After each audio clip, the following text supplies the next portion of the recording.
Audio Jungle.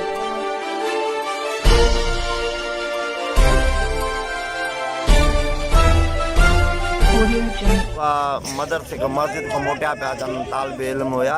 उन्हनि जेको अची जेको बस अंधा नारे जन धाड़ेलनि आलमाननि फेरिंग करे सरेआम मारिया माना का वाई वेली कोन्हे गरीब नंढड़ा मौसूम मारिया अथऊं अची जेको असां तालिब मदरसे जा मारिया अथऊं अची ज़ुल्म कयो आहे हिननि जी पुष्ट पनाह लाइ पुलिस बि जेको आहे खड़ी थी वई आहे पुलिस बि धाड़ेलनि सां मिलियल आहे असांजा माण्हू पुलिस जे करे मुआ आहिनि जेके मुआ पुलिस 2016 में मुक़ाबिलो कयो उन में जेको आहे पुलिस जे करे असांजा माण्हू मारनि था घटि में घटि हे 24 क़त्ल नार जा आलमाणी करे विया आहिनि पुलिस उनखे तहफ़ुज़ ॾिनी वेठी आहे उते हाणे नाइंजाइज़ी ताज़ो वाक़ियो थियो आहे उॾा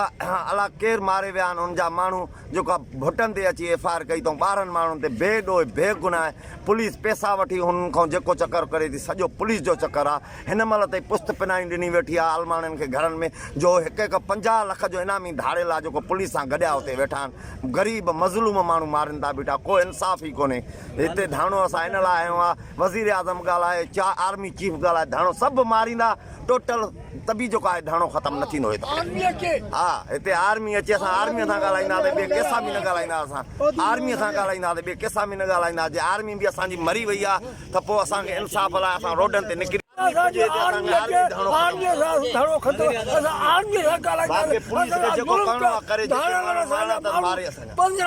पुलिस माराया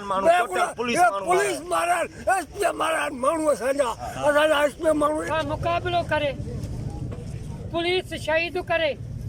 असांजे मथां मुखबरीअ जो इल्ज़ाम हणी मुंहिंजे सोट पीसी तमामनि जे मथां उनखे बि शहीद कयो वियो उनजा घर भाती बि शहीद कया विया ऐं ॿी मुंहिंजी बिरादर जेका भुटा हुई उन्हनि खां मंत्रियूं वरितियूं वयूं असां बार बार 2016 खां वठी पुछूं आखिर पुछूं कंहिंखां असांजो ॾोह कहिड़ो आहे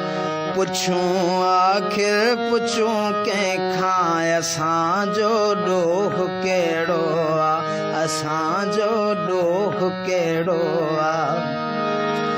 असां माण्हू न माराया असां टावरनि खे